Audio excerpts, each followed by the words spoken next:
Hello students, स्वागत है आप सभी का आपके अपने धैर्य क्लासेस में। आज हम अप्लाइड मैथमेटिक्स 2 का सेकंड लेक्चर देखने वाले हैं। आज का हमारा टॉपिक है मेथड ऑफ इनडेफिनिट इंटीग्रेशन। इसके अंदर हम इंटीग्रेशन बाय सब्स्टिट्यूशन देखने जा रहे हैं। आप सभी के सभी ब्रांचेस में ये कॉमन है। आप सभी बच्चों से ये रिक्वेस्ट है कि आप इस लेक्चर को देखें, फॉलो करें और अपने AM2 का प्रिपरेशन करें। ठीक है। आज हम सब्स्टिट्यूशन मेथड देखने जा रहे हैं, तो चलिए स्टार्ट करते हैं। बट उससे पहले मैं आपसे कहना चाहूँगी कि अगर आपको ये वीडियो अच्छा लगता है, इसके कंटेंट समझ में आते हैं, तो प्लीज़ हमें ज़रूर बताइए कमेंट बॉक्स में। वीडियो को लाइक कीजिए, चैनल को सब्सक्राइब कीजिए और अपने दोस्तों के साथ शेयर भी कीजिए। चलिए आगे बढ़ते हैं। इंटीग्रेशन बाय सब्स्टिट्यूशन आज का हमारा टॉपिक है। तो इसके अंदर क्या क्या पढ़ने वाले हैं, चलिए आगे बढ़ते हैं। Integral which are computed by change of variables is called integration by substitution. इस लाइन को मतलब हम समझते हैं। Integral which are computed by change of variables. Change of variables मतलब हम यहाँ पे क्या करेंगे, जो हमारे पास गिवन वेरिएबल्स हैं उसको हम बदल देंगे। जैसे कि अगर आपके पास 10 रुपए का एक नोट हो और 10 रुपए के 1 रुपए के सिक्के के फॉर्म में हो, तो आपको उसको क्या करेंगे, कैरी करने में कौन सा ज़्यादा इजी रहेगा? 10 रुपए का एक नोट कैरी करने में इजी होगा या फिर 1 रुपए के फॉर्म में जो रहेगा वो इजी होगा? ऑब्वियसली नोट आपको कैरी करने में इजी होगा और आप उसको एक बार में पकड़ लेंगे तो वो एक साथ 10 के बराबर होगा। जैसे कि 1 2 3 4 5 6 7 8 9 10 ये 1 रुपए के सिक्के हैं। वो 10 रुपए के नोट के बराबर वैल्यू रखता है। दोनों की वैल्यू क्या है, सेम है। बस फॉर्म क्या हो गया, चेंज हो गया। ये नोट के फॉर्म में है, ये कॉइन्स के फॉर्म में है। बस वही हमको इस सब्स्टिट्यूशन मेथड में देखना है। ठीक है। होपफुली आपको ये छोटी सी चीज़ समझ में आई होगी। तो चेंज ऑफ वेरिएबल्स का मतलब भी समझ में आया होगा। आगे देखते हैं।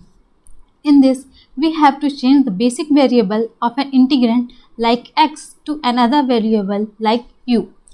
इसके अंदर अगर हमारे पास कोई गिवन वेरिएबल है वो x के फॉर्म में है, अगर कोई गिवन वेरिएबल है क्वेश्चन में वो x के फॉर्म में है, तो हम उसे क्या कर सकते हैं, u के फॉर्म में चेंज कर सकते हैं और क्वेश्चन को सॉल्व कर सकते हैं। सिंपल। आगे देखते हैं। वाई इंटीग्रेशन बाय सब्स्टिट्यूशन, ये मेथड क्यों हम पढ़ना पड़ रहा है? This make the integral easy to find. ये हमें इंटीग्रल को फाइंड करने के लिए बहुत इजी कर देता है, क्वेश्चन को सॉल्व करने के लिए। It is one of the simplest integration technique. ये इंटीग्रेशन करने का बहुत ही सिंपल टेक्निक है और जनरल यूज होता है। It can be use to make integration easier. Integration को ईजी बना देता है ताकि आप क्वेश्चन को बहुत अच्छे से सॉल्व करो। It is used when an integral contains some function and its derivative. इस लाइन को बहुत अच्छे से हमें समझना पड़ेगा। इसमें जो लिखा हुआ है contain some function and its derivative. Derivative कहाँ से मिलेगा? डिफरेंशिएशन से मिलेगा। अगर किसी गिवन फंक्शन में हमारे पास उसका डेरिवेटिव पार्ट भी इंक्लूड है, तो हम कौन सा मेथड अप्लाई करेंगे? सब्स्टिट्यूशन मेथड अप्लाई करेंगे क्वेश्चन को सॉल्व करने के लिए। आगे बढ़ते हैं। एक छोटा सा एग्जांपल देख लेते हैं, उसके बाद हम इसका जनरल फॉर्म देखेंगे।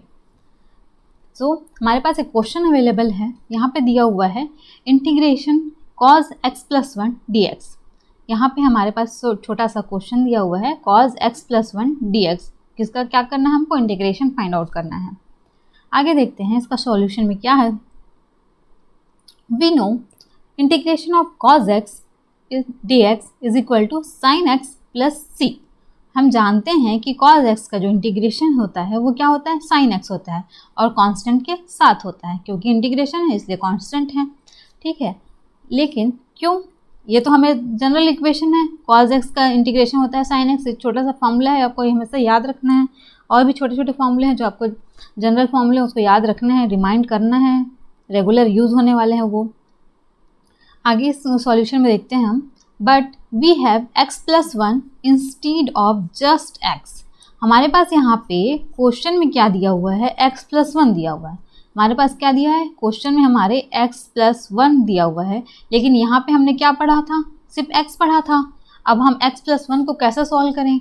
अगर x के जगह में कुछ एक्स्ट्रा नंबर यहाँ पे दिया हुआ है, 1 ऐड हो गया है, तो हम इसको कैसे सॉल्व करेंगे? चलिए देखते हैं। If we let u is equal to x+1, यहाँ पे अगर हम x+1 को कंप्लीट फंक्शन को, इनर फंक्शन जो है, सपोज करो इसे इनर फंक्शन कहते हैं, कॉज के अंदर एक फंक्शन है उसको इनर फंक्शन कहते हैं, तो उसे हमने क्या सपोज कर लिया, u मान लिया। हमने उसे क्या मान लिया, u मान लिया। अभी u मानेंगे तो इसमें हमारे क्वेश्चन में क्या चेंजेस होने वाले हैं वो देख लेते हैं। अब हमने इसको u सपोज कर लिया, तो इसको हम डिफ्रेंशिएट करके देखते हैं, हमें कुछ और सिंपल करने का मिल जाएगा क्या। हमने इसको डिफ्रेंशिएट किया, किसके रिस्पेक्ट में, x के रिस्पेक्ट में इसको डिफ्रेंशिएट किया, तो du/dx is equal to dx/dx plus 0। क्यों 0 क्यों आया, क्योंकि यहाँ पे 1 है, 1 कांस्टेंट टर्म है, सो इसका डिफ्रेंशिएशन क्या हो गया, 0 हो गया। ओके, नेक्स्ट हमने इसको डिफ्रेंशिएट किया, तो dx/dx क्या हो गया, 1 हो गया, and this is 0। Next is du/dx, therefore we have du equal to dx. So integration of cos x+1 dx is equal to cos u du। ये कहाँ से आ गया, क्यों आ गया, पूरा प्रोसेस आप देखोगे तो आपको समझ में आ जाएगा क्यों आया, क्योंकि x+1 is u and dx is equal to du from here and here। So cos u integration क्या हो गया, sin u। cos u का इंटीग्रेशन क्या हो गया, sin u हो गया। फ्रॉम हियर हमें पता है कि cos का साइन होता है, cos का साइन होता है, प्लस c कांस्टेंट टर्म। अब हमें क्या करना है कि फाइनल जो वेरिएबल होगा वो हमारा गिवन वेरिएबल के फॉर्म में होगा, इसलिए हम u को क्या करेंगे, u को रिप्लेस कर देंगे किससे, x+1 से, जो हमने शुरू में यहाँ पे क्या किया था, सपोज किया था, माना था कि u is equal to x+1 है। तो अब लास्ट में हमारे फाइनल आंसर में क्या करेंगे, हम u को उसके ओरिजिनल फॉर्म में चेंज कर देंगे। तो ये x+1 हो गया with c। Always right c, otherwise your answer is incomplete, your answer will be incomplete without c। So next अब हम क्या देखने वाले हैं, इसका जनरल फॉर्म देखने वाले हैं। जो हमने एग्जाम्पल में देखा उसी को हम एक जनरलाइज्ड फॉर्म में देखने वाले हैं सब्स्टिट्यूशन मेथड में। It uses integral of chain rule. Chain rule में इंटीग्रेशन कैसे किया जाता है, तो एक जनरल इक्वेशन देखते जाते हैं। एक हमारे पास फंक्शन है, function of g of x। इसको हम जब डिफ्रेंशिएट करेंगे तो क्या मिलेगा, पहले तो हम इस पूरे टर्म का डिफ्रेंशिएशन करेंगे तो हमें वो f' के फॉर्म में मिल जाएगा, f' ऑफ gx। gx क्या हो गया हमारा, यहाँ पे इनर फंक्शन हो गया। ओके, नाउ हम एक बार तो डिफ्रेंशिएट करेंगे तो क्या मिलेगा, हमें f' मिलेगा। सेकेंड में हम इसके इनर फंक्शन का भी डिफ्रेंशिएशन करेंगे तो वो हमें किस फॉर्म में मिलेगा, g' के फॉर्म में मिलेगा। Okay, moving to the next, to get integration of f' of gx g' dx।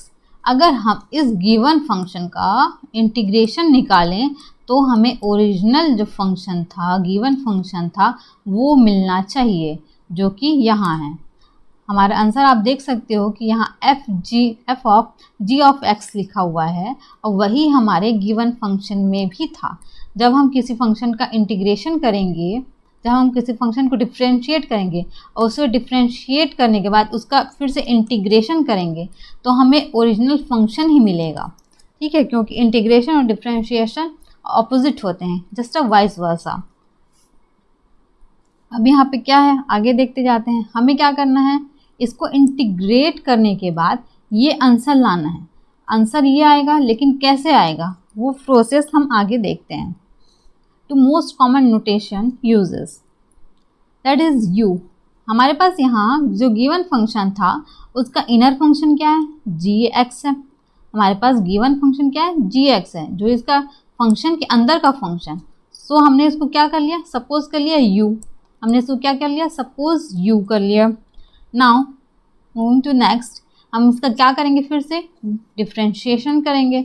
So differentiation किसके रिस्पेक्ट में करेंगे, डी यू के रिस्पेक्ट, डी एक्स के रिस्पेक्ट में करेंगे। मतलब हमारा वेरिएबल फंक्शन क्या है, एक्स है, तो d y upon d x is equal to g dash x. Okay, so ये हो गया हमारा डिफ्रेंशिएशन। अब इसी को हम रीअरेंज कर लेते हैं तो हमें ये लाइन मिल जाएगी, D dash x into d x, sorry this is D you, this is D you. Okay, ये फंक्शन यहाँ पे दिया हुआ है।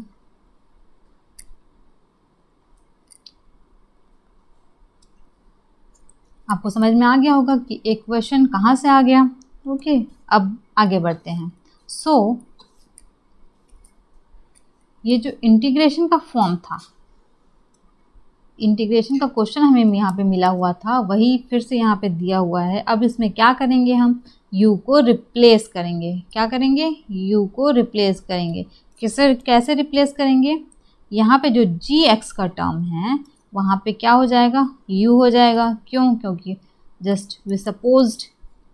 Now g dash x d x, ये होल टर्म क्या हो जाएगा, किस में कन्वर्ट हो जाएगा, du में कन्वर्ट हो जाएगा। इसमें कन्वर्ट हो जाएगा, du में कन्वर्ट हो जाएगा। सो अब f डैश u ये डेरिवेटिव के फॉर्म में है, तो इसका इंटीग्रेशन करेंगे तो क्या मिलेगा, f ऑफ u मिलेगा with a constant term.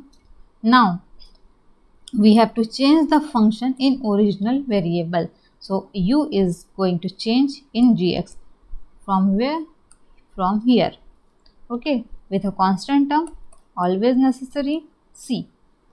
Next कुछ एग्जाम्पल्स यहाँ पे हम देखने वाले हैं, उसके थ्रू आपको और इसके मेथड समझ में आएंगे कि कैसे कैसे हमको क्वेश्चन सॉल्व करने वाले हैं और उनमें इनर फंक्शन का रिप्लेसमेंट कैसे होगा, हमें यू किसको सपोज करना है, उसके बाद आगे क्वेश्चन में क्या चेंजेस होंगे।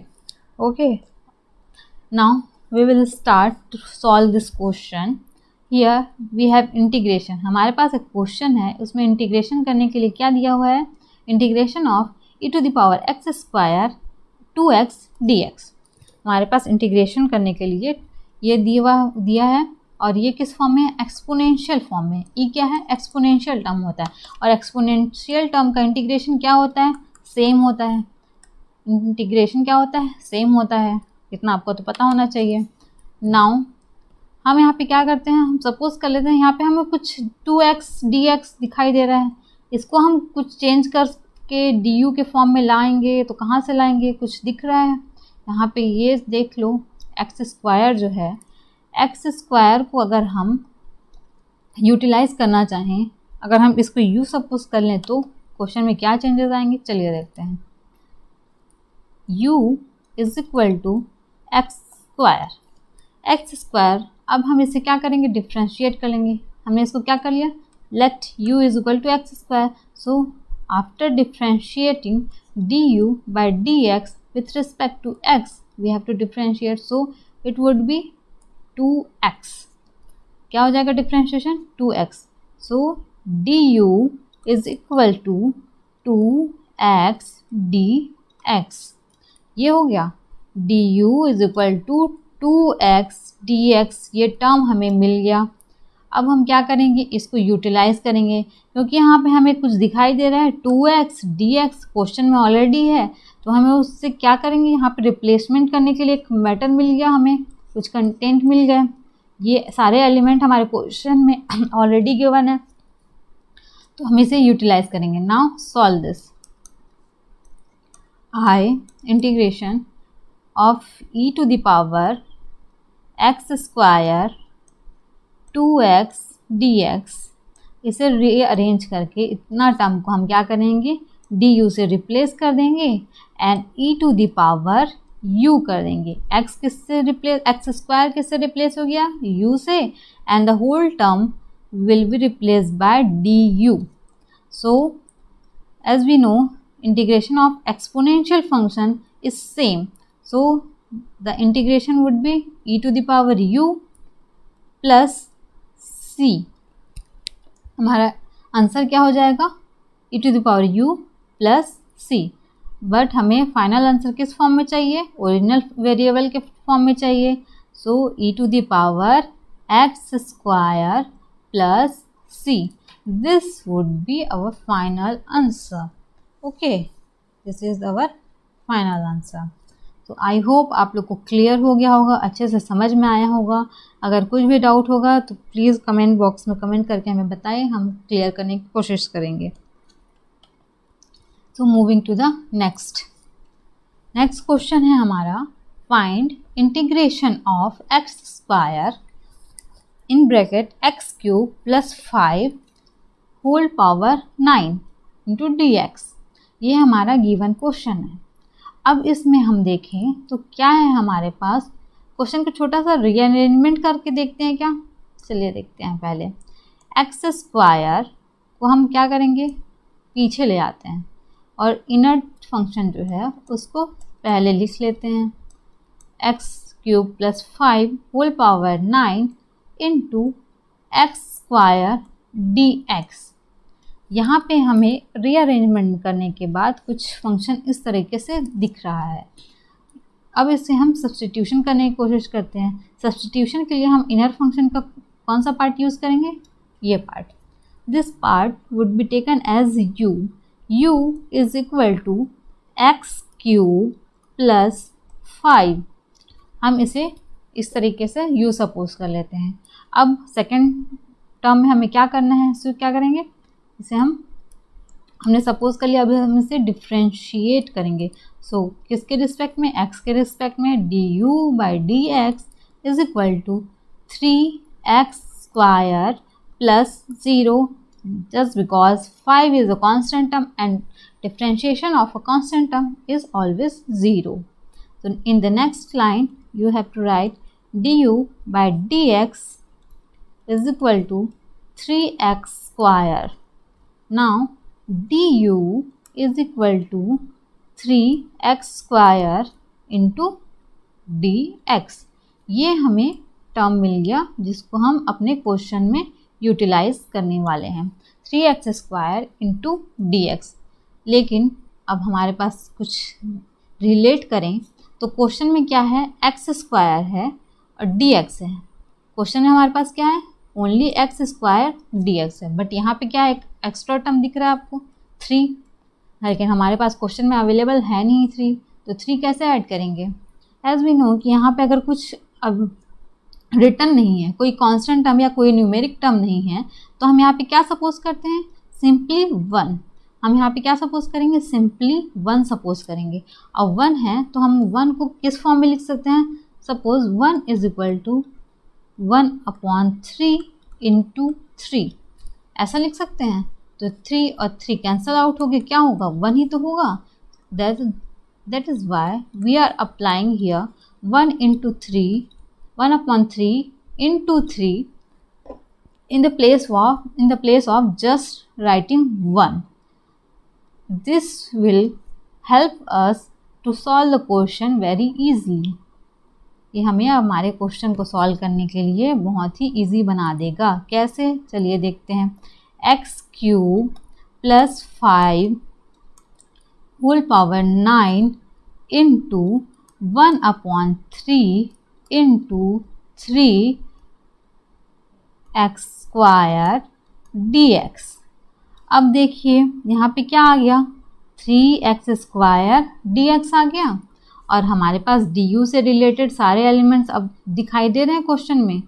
हाँ, अब तो दिखाई दे रहे हैं. तो अब हम du को ईजिली सब्स्टिट्यूट कर सकते हैं. कहाँ पे, इंटीग्रेशन में. तो अब देखते हैं, अभी जो कांस्टेंट टर्म है 1/3 के फॉर्म में, इसे हम बाहर निकाल लेते हैं. बाहर लिख लिया 1/3. तो ये क्या हो गया, x cube plus 5 whole power 9 into 3x square d x. अब हम सारे एक्स के टर्म को किस में चेंज कर लेंगे, u के टर्म में चेंज कर लेंगे. Now this would be completely replaced by u So this would be u to the power 9 into du. From where? Here. Du is equal to 3x square into dx.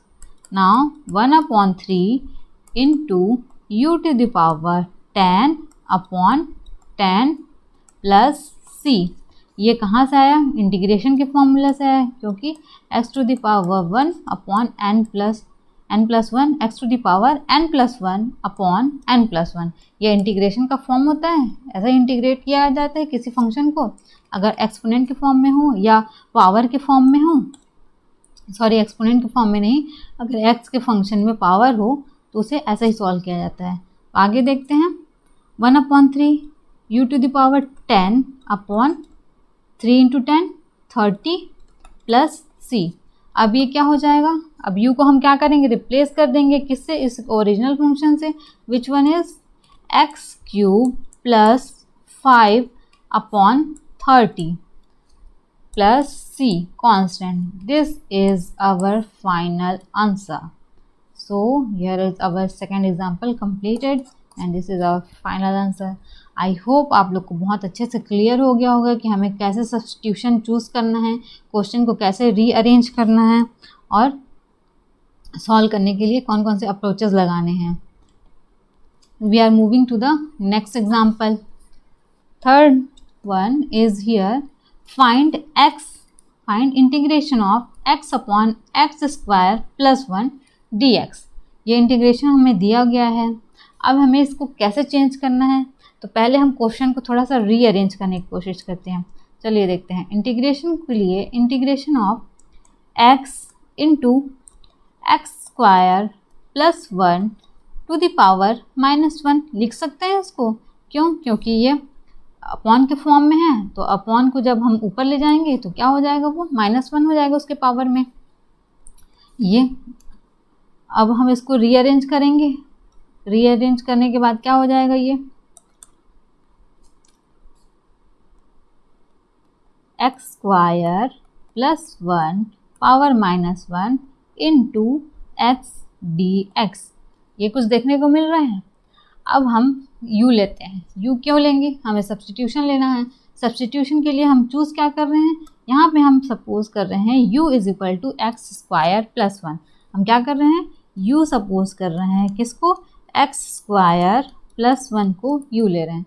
Now we are going to differentiate it with respect to x. Therefore du by dx is equal to 2x plus 0. Now du is equal to 2x into dx. ये term मिल गया हमें. du मिल गया. क्या मिल गया? du is equal to 2x dx मिल गया. लेकिन क्या अभी भी हमारे पास सारी एलिमेंट्स जो यहाँ पे du के फॉर्म में आए हैं वो हमारे क्वेश्चन में अवेलेबल हैं? यहाँ पे कुछ मिसिंग है. क्या मिसिंग है? यहाँ पे न्यूमेरिक टर्म नहीं है विच इज़ 2. तो हम सपोज करेंगे यहाँ पे क्या है? 1 है. 1 है तो हम 1 को हम क्या लिखेंगे?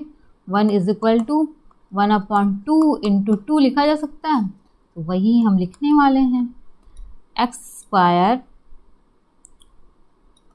Plus 1 power -1 into 1 upon 2 into 2 x d x. ये हो गया. अब हम क्या करेंगे? कांस्टेंट टर्म जो 1/2 के फॉर्म में है उसे इंटीग्रेशन से बाहर निकाल लेंगे और इंटीग्रेशन को सब्स्टिट्यूट करेंगे. किससे? u के सब्स्टिट्यूशन से. हम यहाँ पे क्या लिए हैं? u is equal to x square plus 1 लिया है हमने. तो हम क्या करेंगे? एक्स स्क्वायर प्लस 1 को u से सब्स्टिट्यूट कर देंगे. तो u to the power -1 into ये 1/2 बाहर आ गया. अब ये जो टर्म है कम्प्लीटली इससे हम क्या करेंगे? du से रिप्लेस कर देंगे. तो ये क्या हो गया? Integration 1/2 u to the power -1 du. अब इसे क्या लिखा जा सकता है? 1/2 1/u लिख सकते हैं.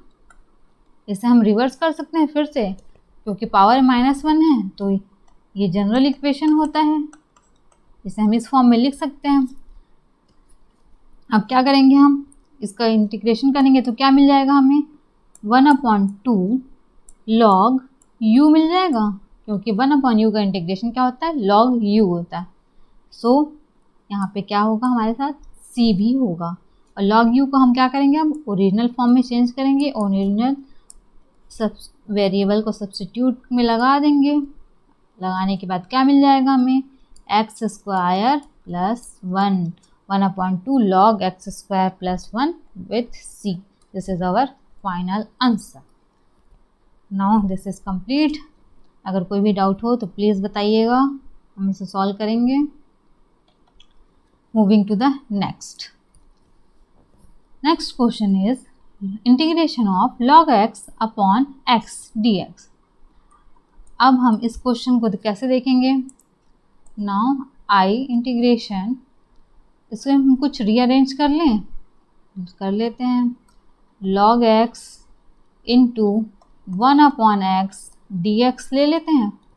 अब हम क्या करेंगे, इसमें से कुछ को सब्स्टिट्यूट करेंगे du के साथ और एक को लेंगे हम u के सब्स्टिट्यूशन के लिए। तो यहाँ पे हम ले लेते हैं u के सब्स्टिट्यूशन के लिए log x को। अगर हम u is equal to log x लेते हैं तो इसको डिफ्रेंशिएट करने के बाद क्या मिलेगा, du by dx is equal to 1/x। ठीक है, ये हो गया, क्योंकि log x का डिफ्रेंशिएशन क्या होता है, 1/x होता है। Now du is equal to 1/x into dx। यहाँ से देखिए du सब्स्टिट्यूशन मिल गया किस फॉर्म में, 1/x dx के, और ये सारे एलिमेंट हमारे क्वेश्चन में यहाँ पे पहले से ही दिखाई दे रहे हैं। ठीक है, तो अब हम क्या करेंगे, इंटीग्रेशन क्या होगा, log x को हम क्या करेंगे, अब सब्स्टिट्यूट कर देंगे किससे, u से, इंटू 1/x dx को क्या करेंगे, du कर देंगे, du हो गया। अब इसका सब्स्टिट्यूशन करेंगे, अब इसको इंटीग्रेट करेंगे, u का इंटीग्रेशन क्या हो जाएगा, u square by 2 plus c। क्यों हो गया, क्योंकि हम जानते हैं कि x to the power n plus 1 upon n plus 1 होता है, और यहाँ n की वैल्यू क्या है, यह n is equal to 1, that's why u square by 2। Now अब u को सब्स्टिट्यूशन से चेंज करना है, ओरिजिनल फंक्शन में लाना है, तो क्या हो जाएगा, log x whole square by 2 plus c। This is our final answer. I hope आप लोग को अब अच्छे से क्लियर हो गया होगा, इसमें लॉग के टर्म में, एक्सपोनेंशियल के टर्म में और कॉमन सॉक के term, cos, sine, trigonometric term में कैसे सॉल्व करना है, अप्रोच कैसे लगाने हैं, कुछ क्लियर होते होंगे। एग्जाम्पल के साथ और प्रैक्टिस के साथ और भी अच्छे से समझ में आते जाएगा। सो आपके लिए एक क्वेश्चन है जो आप कमेंट बॉक्स में हमें उसका आंसर बताएंगे। Here is the question, that is cos in bracket 8x minus 3 into dx।